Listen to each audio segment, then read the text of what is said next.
I'm Rhiannon Branch with Brownfield, coming to you live from the Illinois Corn and Soy Tent, booth number 605. And joining me today, we have Rodney Weinzierl, Illinois Corn Executive Director, and John Lump, ISA CEO. How are you guys doing today? Doing great. Weather out here at the show, and a lot of people came out to see us today. No, it's a great day. Day 2 of the 3-day show, so it's perfect. Definitely, and the weather's pretty nice. We're not sweating, so not too bad, right? That's right. That's great. Well, let's kick things off here. You guys, this year the theme for your tent is called Fueling Progress, and I kind of want to talk about what that means for you guys, that theme in general.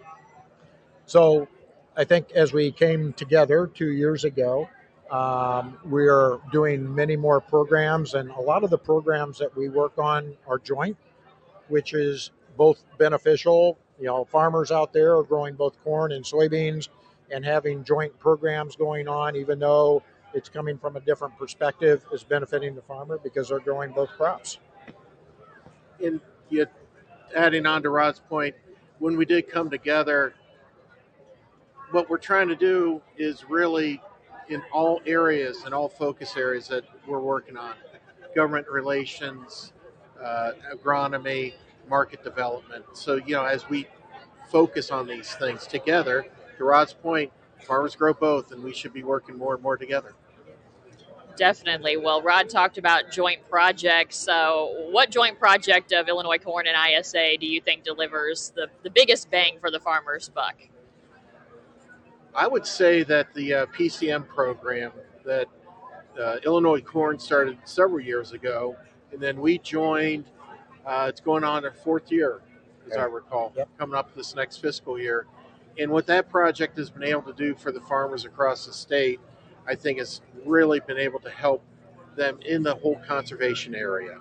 And as we were able to come on as a partner with them, we're then able to cover the entire state and bring those opportunities together. So I think that's been, a very key component and the longest running project that we've done together. Right, and that project right now is in about 30 counties in Illinois, and so the farmers that are participating in that are kind of getting individual coaching on how the practices, conservation practices, compare economically to conventional practices they might do. But even for the farmers in Illinois that aren't in the program, the data set is growing so large that we're beginning to be able to use that to affect public policy working together. So like in Title II, the Farm Bill conservation title, there's some ideas that are just now we're able to kind of identify and maybe help shape policy to the advantage of the farmers, and specifically to the advantage of farmers here in Illinois. That, of course, is the Precision Conservation Management Program, which we have some speakers later today on the live that will be talking a little bit deeper dive into that program. Any other joint programs that you guys want to kind of highlight today?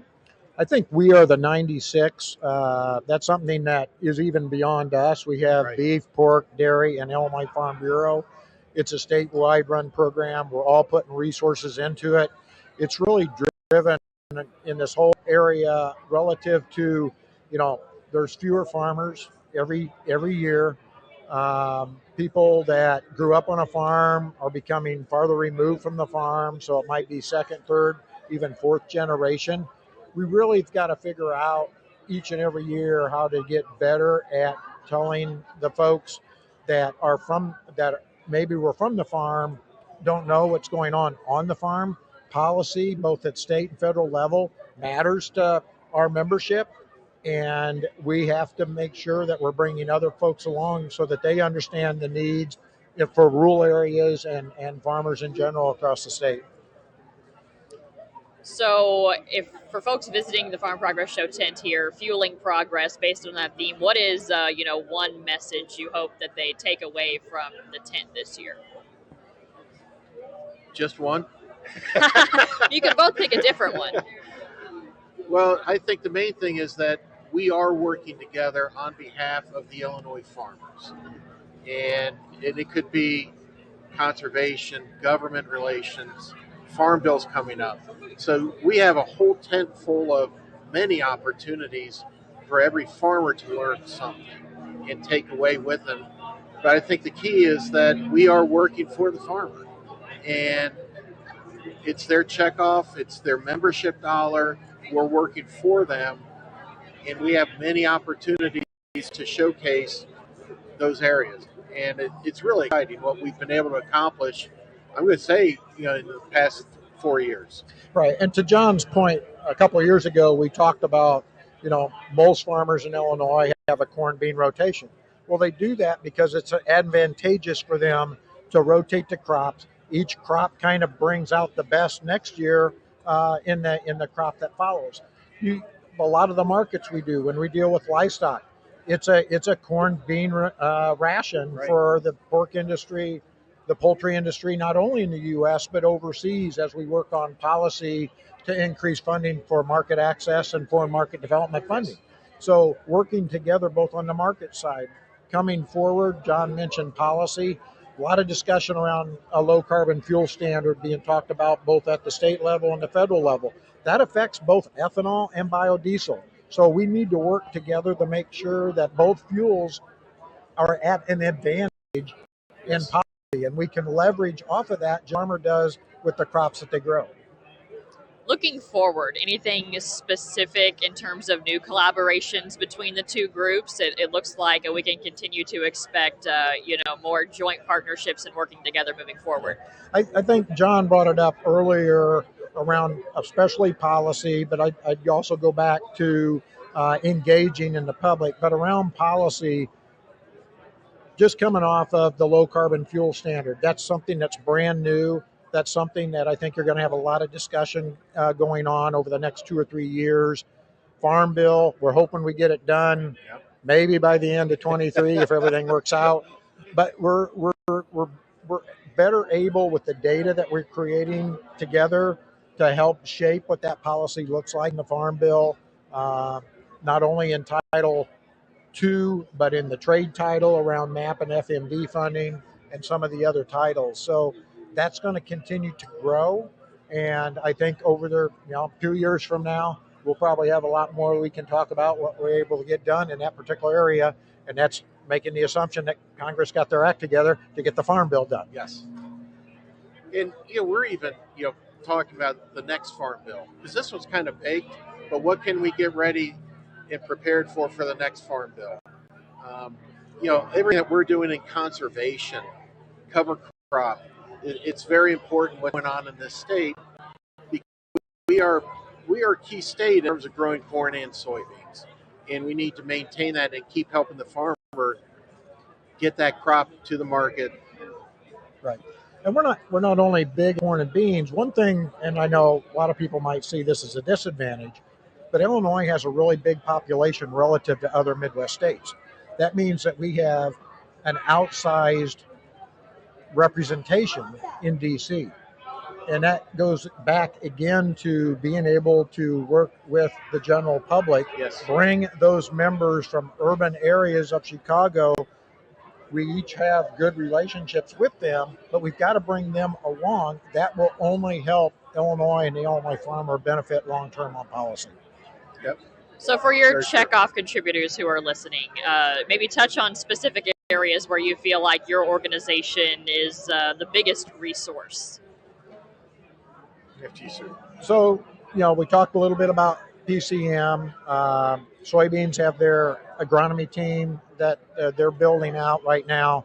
I think you're going to see a lot more. Conservation is becoming a much bigger issue than 2 decades ago. We're looking at the nutrient loss standard goals, interim goals happening in 2025. We have a lot of discussion around carbon markets that's all around conservation practices.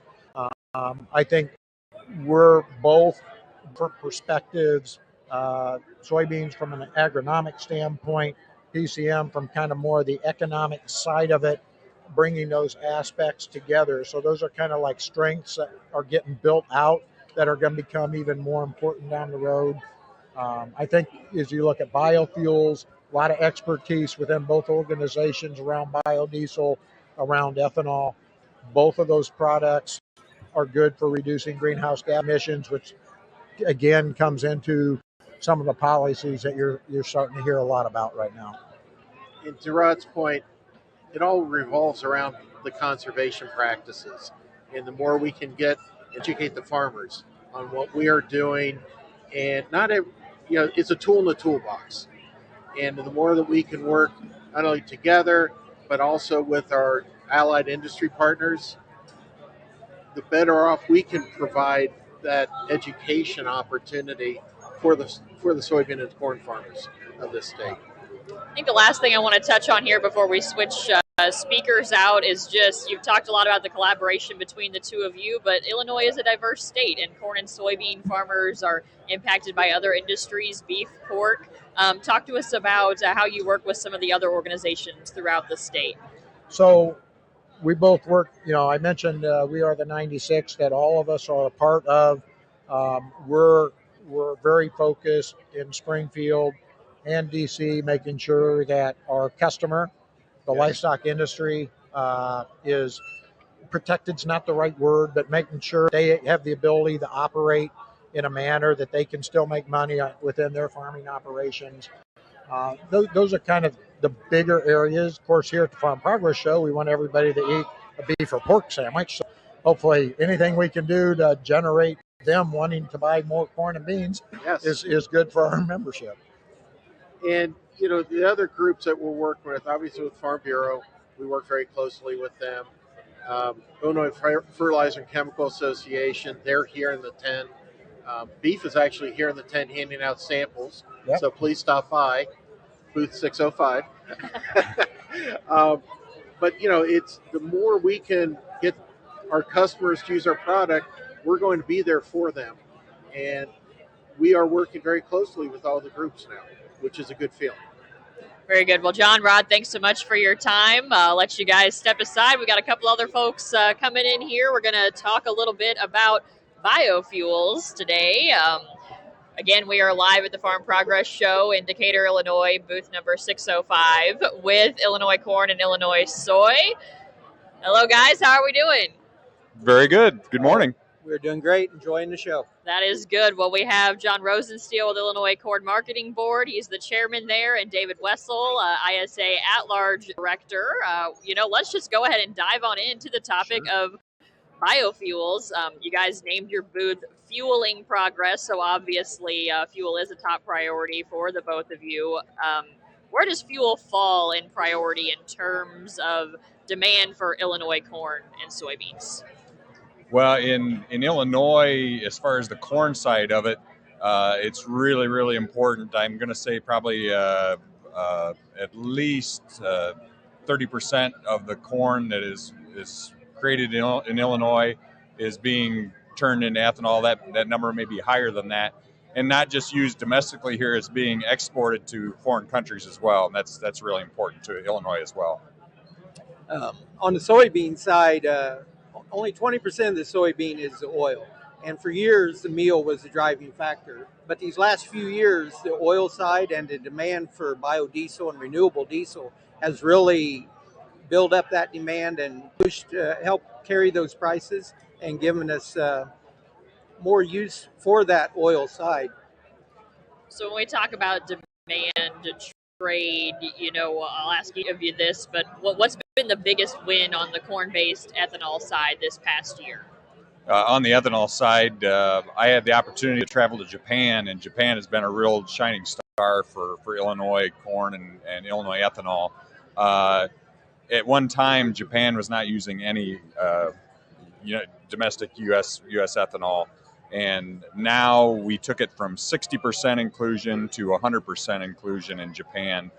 Currently, they're only at about a 1.7 or 1.8% rate in their fuels, but we're hoping that to get to 100% of them using U.S. ethanol, then that can take us up to 3%, 5%, 7% higher inclusion rates in their fuel in Japan.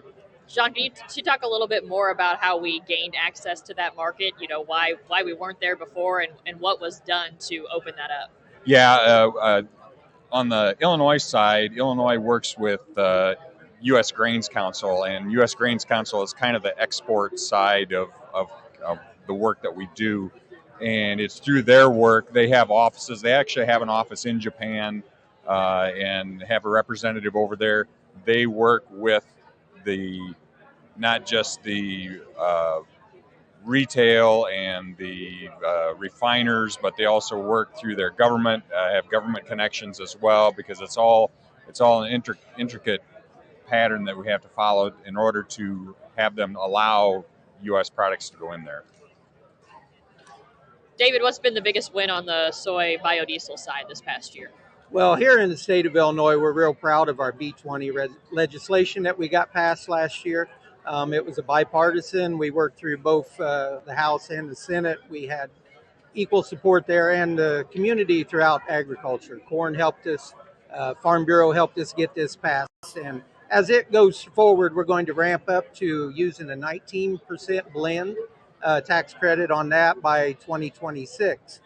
We've currently been at a 10 or 11% blend in the state, so we're almost doubling our demand and our use of soy here within Illinois, and we couldn't be prouder of getting that passed and having that confidence that we don't have to worry about something sunsetting on us.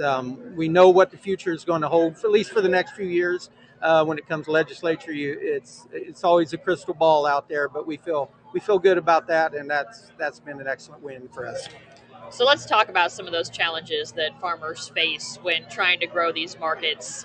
What do you think stands in the way of biofuel growth, and how can farmers, participate in helping your associations kind of overcome those? I think part of it is an awareness issue that there's still a lot of stigma with the biofuels, but again, we're overcoming a lot of that through the efforts of the promotions that we've had both in soy and corn. But it really is just a matter of getting higher rates, getting people to recognize the value of a renewable fuel in the fuel system rather than reliance on petroleum. Yeah, we always have those issues when it comes to regulations and laws that are passed and that affect the biofuels. And we, through the corn growers and also our soybean growers, we have excellent. And at national level, we have ASA, and they work for us through that level. But here within the state, some of the biggest challenges we have is meeting that demand. As I mentioned earlier, soybeans is only about 20% of the soybean is crushed into oil and made into a biofuel. And with only 20%, we have to either increase demand or increase the amount of product that we are growing or and the crush capacity. I mean, here within Illinois, we have expanded some of the plants that we have, but they haven't really kept up with the pace of demand. There's a lot of neighboring states that are building several plants. We got Missouri and Wisconsin and Iowa and some out in Dakotas. So if we're going to meet that demand challenge of doubling our capacity here in the next 2 or 3 years, we have to have some new crush plants come online. John, you're sporting the Support the Next Generation Fuels Act pin. Talk to us a little bit about some of the legislation regarding ethanol and biodiesel that your groups are involved with and are supporting. Sure. Actually, Next Generation Fuels Act is some legislation that is promoting high octane, low carbon fuel standard. Currently we have the RFS, which has helped to grow the ethanol market, but Next Generation Fuels Act is just that. It is the next step in getting higher inclusion rates in the fuel supply in the United States.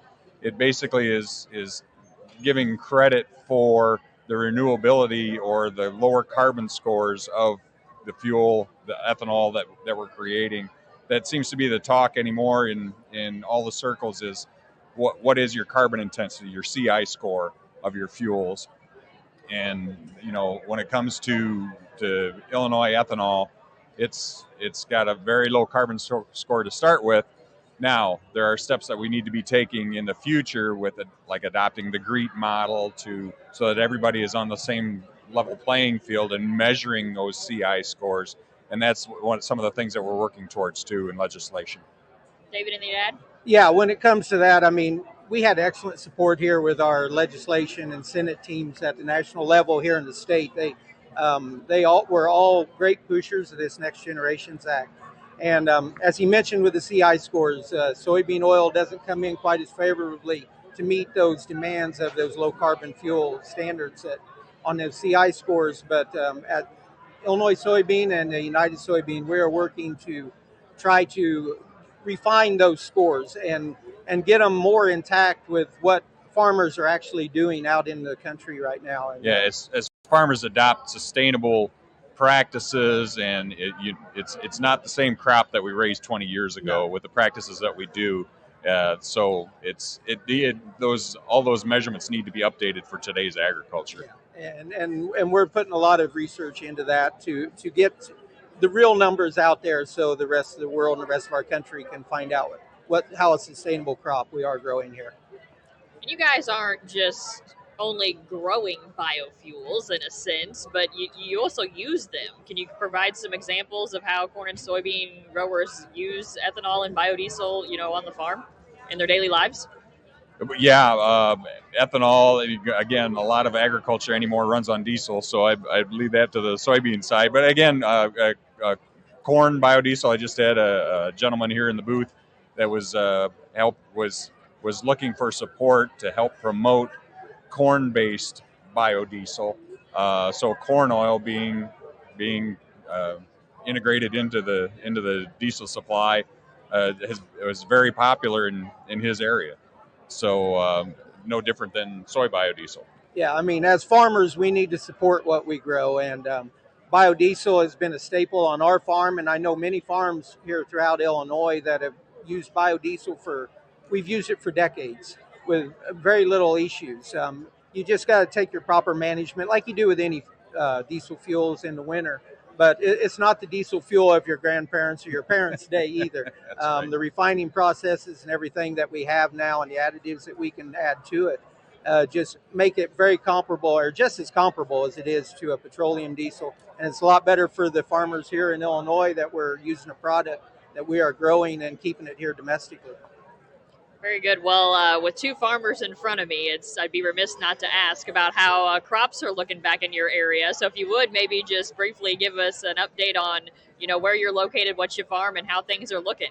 Sure. I'm in northwest Illinois, kind of tucked up in the Iowa-Wisconsin corner, way up there in Stevenson County. And we were pretty dry for a long time there in May and June. Finally caught some rains in July.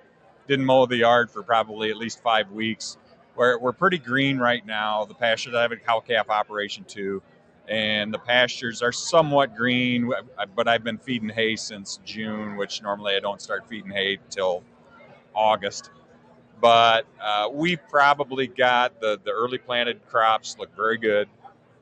The later planted corn and soybeans, it's a little iffy. We were talking earlier that it's very variable, very variable. Yeah, variability is the word that I would use too. I farm in west central Illinois, 90 miles straight west of here in Cass County.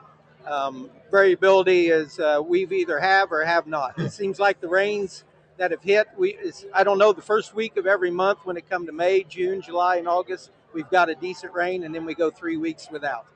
And we're working on that third week right now, and it looks like here with the next forecast coming up here in the next few weeks, or some heat moving back in here at the end of the week, which, I mean, beautiful weather for Farm Progress. I know they had a little shower go through here last night, but at home I had less than a tenth, a little damp when I got home last night. But the corn, I know I'm going to be below average.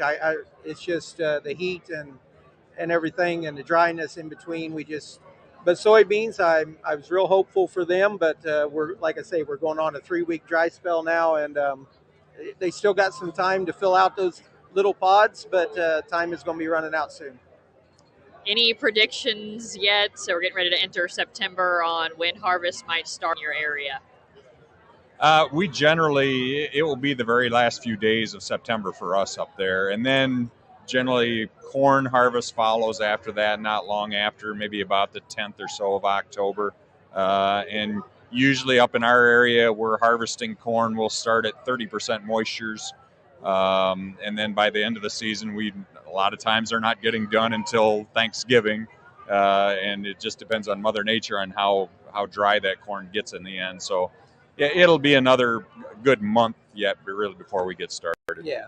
I mean, I didn't mention, as John did earlier, I have a cow-calf operation, so I still got another crop of hay that I got to be working on here the first week or two of September. So on a personal note, it'll be probably that third, fourth week of September before we get into a field. And even though we've had some drier and warmer summer, the crops do seem to be holding on very well. They're very little disease pressure we've had, so I think we're getting that natural dry down. But I know they are starting some seed corn harvest in my area this week, and I talked to a producer just a few miles south of me, and he said that he saw a combine rolling yesterday. So I know it's getting close for some of the guys who have the drying capacity and are able to get into that field early. It is right around the corner. Well, to wrap things up here, let's get back to the topic of, fueling progress and biofuels. As folks are walking through the Farm Progress Show this week, especially the Illinois corn and soy tent, what is, maybe the top thing you're hoping they take away from the show when it comes to biofuels? Well, really on the ethanol side, it's a matter of, keeping ethanol in the U.S. fuel supply system, hopefully increasing those levels from 10% to 15%, and then like with the Next Generation Fuels Act, maybe going beyond that. And again, working with soybeans on that front to promote the use of what we grow here in Illinois. Yeah, and as you walk around here, there's a lot of big equipment, and most of it runs on diesel. You're not seeing a lot of EV stuff moving in this lineup, and it's not going to be coming anytime soon in agriculture or industrial, and also your maritime and your rail. Yeah. So biodiesel has a place, a home for it. If we're working to try to fill that home, that void that we can. Like I mentioned earlier, we need the crush capacity to come up to meet those demands, but on the legislative side, I mean, what our work with Illinois corn and the Illinois soybean growers is critical at both a state and a national level. David, John, thanks so much for your time today. Again, we are in Farm Progress Show booth number 605, so come on out and join us today, and we'll be back here shortly for